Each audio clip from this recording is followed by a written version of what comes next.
everybody, Ben Rogers here, the Raptors Digest, reacting to the Toronto Raptors 104-101 win against the Atlanta Hawks. Riker, the Atlanta Hawks, a tanking NBA team, they're 12-28, but they came out against the Toronto Raptors pretty motivated, wanted this win maybe for Vince Carter or something, but it wasn't a good look for the Raptors, but nonetheless, they came out with the W. They did indeed, and my God, it was ugly. But before we start, we'll get into the comment of the day, We're looking back on our last video talking about the recent waiving of Lorenzo Brown. We asked you guys comment what your favorite Lorenzo Brown moment is, and I'll tell you there wasn't a lot to pick from. Best one I could find. I'll always remember that sweet headband. Not gonna remember not gonna know how to say your username, but that's it. You know what? I agree with that. We'll remember that headband and not a lot else because even though we got that G League MVP, I guarantee you nobody watched the game.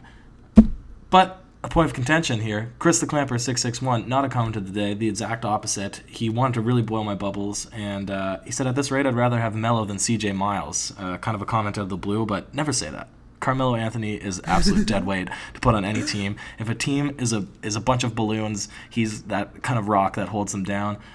Carmelo Anthony is horrible. Don't entertain that train of thought. But let's get into this, the actual game at hand. Toronto Raptors versus Atlanta Hawks, man. Like I said, my God, it was ugly. Yeah, well, it's a good transition, the Melo thing, because Atlanta Hawks legend Carmelo Anthony, we're playing against his former team. Oh, true. Yeah, but this game for the Toronto Raptors, it was ugly. It was certainly ugly. No one really, Kawhi Leonard had a big night, and Lowry was pretty solid coming back, but no one really could hit the shots consistently, and every time we go on a run, we just let the Atlanta Hawks creep back in.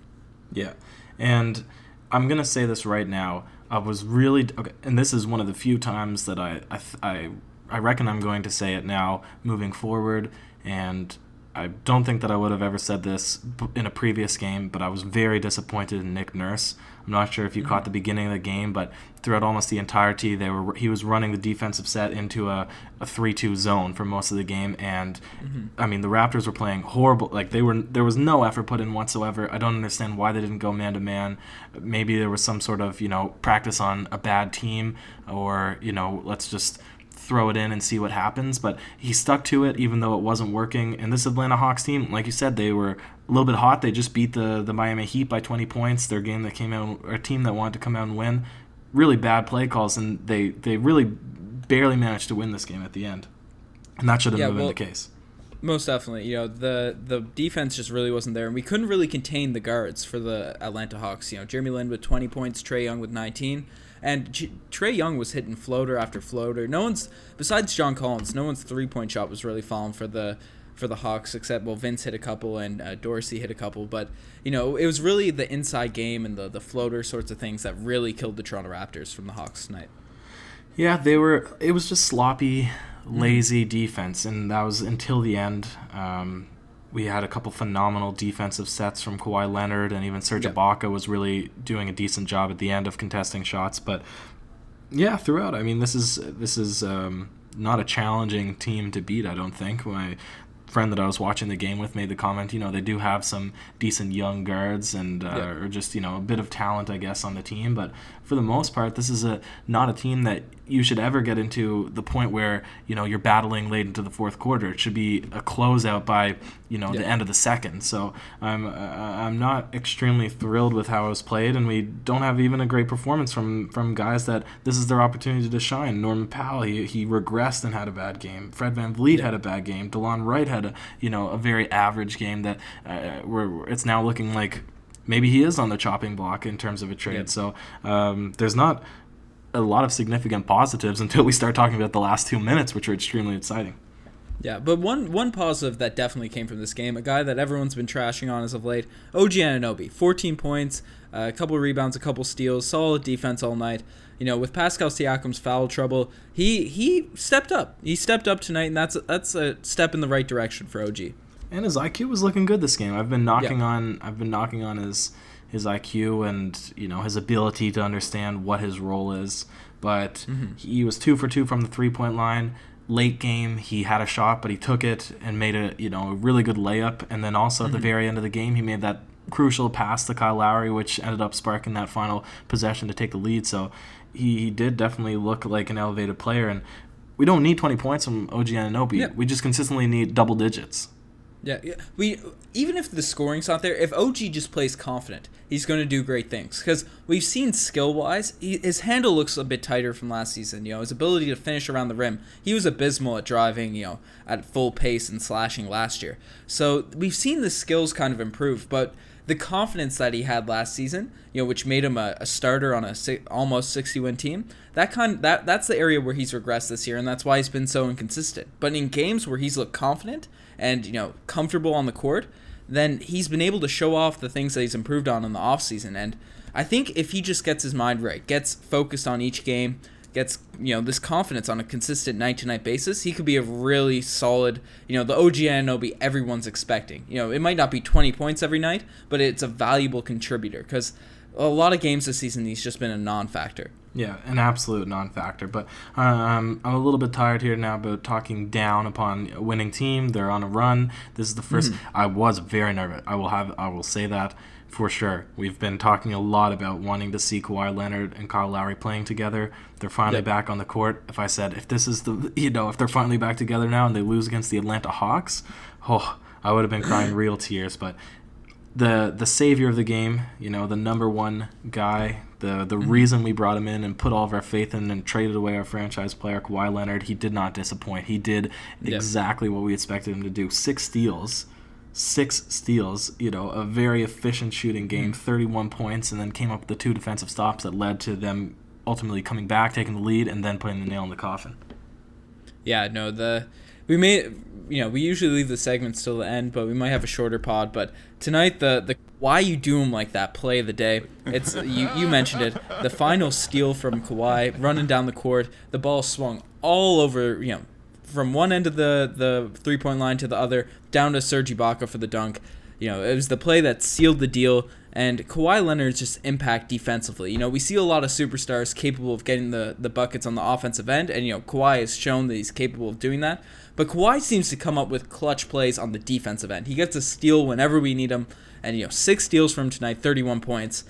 It's great to have him. You said you were unconfident. When I see Kawhi Leonard on the court, it's a certain, at the end of games, these are the games that the Toronto Raptors will always lose.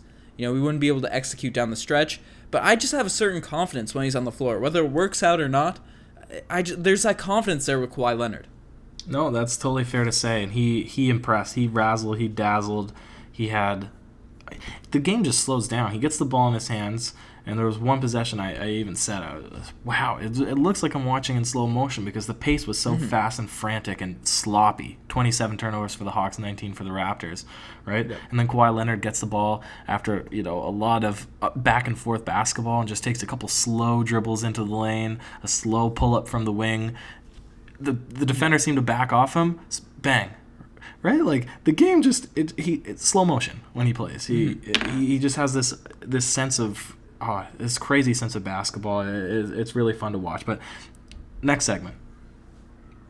Yeah, well, not all plays can be the Kawhi you do him like that play of the day, and some just make you say, "Oh, geez." And tonight, I'll hand it off to you for the OG's play of the day because this one was wild. Norman Powell. I mean, albeit a bit of a late shot clock, so he did have to get a shot off, but he decided to go up for the 3, saw that he was a bit contested, hung, double clutched, and then continued and shot the 3 after on his way down, and it was as ugly as my ability to recreate verbally what I witnessed. It was horrible, and immediately a timeout was called. It went over to Nick Nurse's face. He was disappointed. You could tell. Norman Powell said, "That's it for me. I'm not getting back on the floor," and he wasn't. That was one of the wackiest shot selections I've ever seen, and really just the nail in the coffin for Norman Powell's bad game. Yeah, no, that one was that was a bad look. It was similar to those shots. You get those double clutches in horse or whatever whatever word you use, but. Yeah, it was a weird play, but that's a perfect segue into the final segment of the podcast, the DeMarie Carroll Gold Star Award. And I don't know if you have anyone in mind, but mine has to go to Norman Powell. Ever since he's came back from injury, he's looked a lot more consistent and looking like the guy that we want him to be, being able to slash and drive and be confident. But as the leader of the Norm bandwagon, this game hurt me tonight. Just couldn't hit a 3. It wasn't looking comfortable out there. That's fair, but mine is the entire starting lineup for the Raptors, except for Kawhi Leonard. 4 turnovers and 0% from the three. 3 turnovers and 25%. 4 turnovers and 25%. 3 turnovers and 33%. Really, really bad performance. Horrible assist-to-turnover ratio.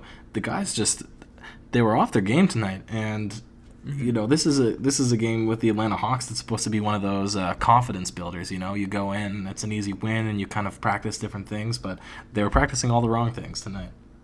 Yeah, Siakam and Ibaka really couldn't hit them, and Fred as well couldn't hit the mark from 3. Lowry was all right. He went 3 for 9 from the 3-point line. I take Lowry out of the DeMar Carroll Gold Star Award in my opinion. I thought he was pretty solid. He's coming back from injury. He's not full form yet, but 16 points, 6 assists, 4 steals for Kyle, 3 turnovers, which is pretty rough. But I thought Kyle Lowry played a solid game tonight. That's fair, and it'll take him a while to get back and used to it. And like we said, this is now finally him and Kawhi are back on the court together, so they're going to have to figure out how to play together. And it did seem like they were looking for each other in different offensive sets, so it was good to see. You can see how the offense runs so much different when Kyle's out there, though. He facilitates. It just seems like everything runs a bit smoother when he's at the engine. Fred started to do that a little bit better as he got a bit more run with the starting point guard, and he was the starting 2 tonight. But Kyle Lowry just does it for us on a consistent basis. Yeah, he's got more confidence, even if if it's deserved or not. He has the confidence to shoot the 3 when it's the right time. You can tell, and he is aggressive and attacking to the lane. He's obviously better in the pick and roll situation, and the more he gets integrated into the starting lineup, they'll be able to use Pascal Siakam off the screen, or Kawhi Leonard can use him, and then it saves the other open when the defender has to be drawn in. So it'll be good as we progress on throughout the season. Most definitely, the Toronto Raptors. A win's a win, no matter how ugly it is. It's still our 31st win on the scoreboard, whatever. So I'm happy with it. Regardless, it's against the Atlanta Hawks. We've seen us beat and come out and play a lot better against better teams. So it's hard to wake up for every game after game against the Hawks. But we got the win, so that's all that matters. You guys are the best for making it this far. Check out the Twitter, the Instagram, all that cool stuff. Ryker, any last words on this game? I think the fans at least got their money worth in the last 2 minutes. So that was a beautiful ending play. That was, that's some Spurs-esque, some what we want Nick Nurse to be-esque basketball. So I was happy with it. Fair play. And that's it. Signing off. Cheers.